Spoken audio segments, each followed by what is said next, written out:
Welcome back to Big Bull Trade. Before starting today's video, you can support us by like and subscribe, using the links below the description and join Telegram to receive free daily signals, or you can also sign up Week's Exchange to get a big bonus. Today, let's get right into the video. For Solana, you mentioned Fire Dancer. For the folks at home, could you explain what that is? So, Fire Dancer is basically a validator of Solana. It's in testnet right now.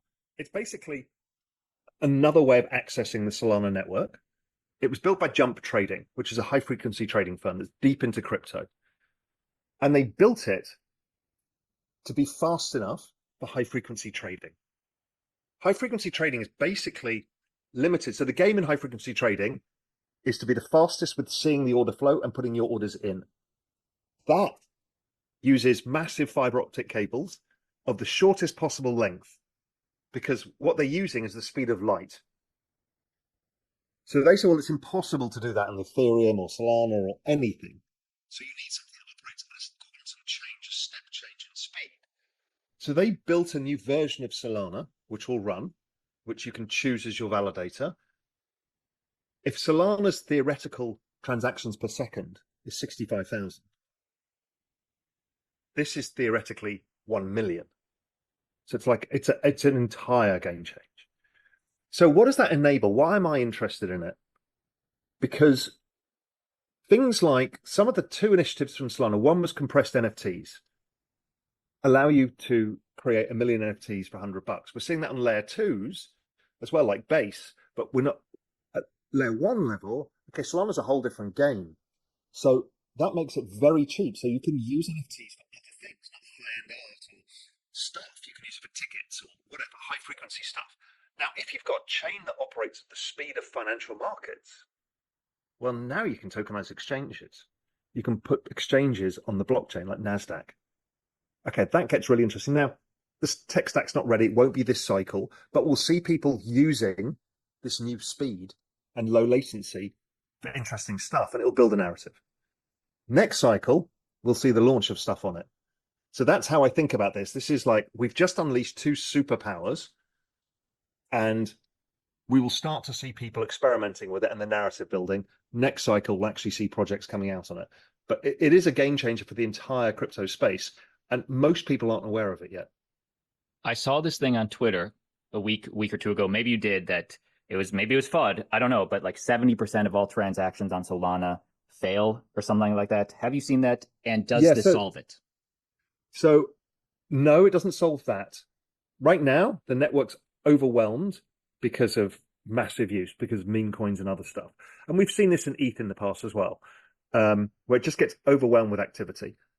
So they're putting through fixes now to increase the bandwidth, essentially, the ability to deal with all of the transactions that need to happen. I think the TPS is basically the speed and number of transactions without it getting clogged, but you need compute power behind it as well. So yes, we've seen Solana transactions failing right now, only because of the sheer demands of the network. Much like you can overrun a broadband network or a mobile phone network. It's all the same thing. And so what you need is more compute.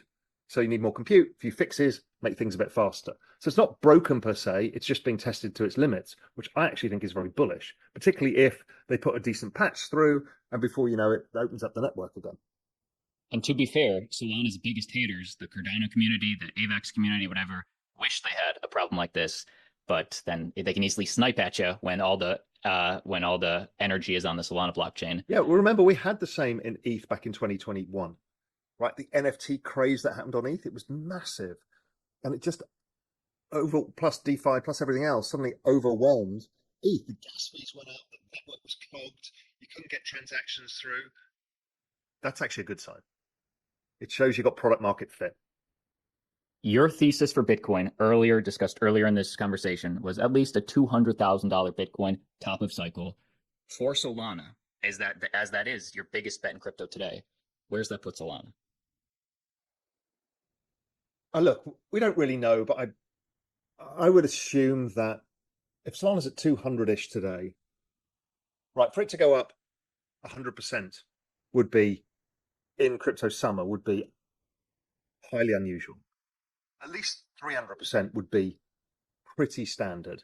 That would be ETH all-time highs versus the previous all-time highs of that high.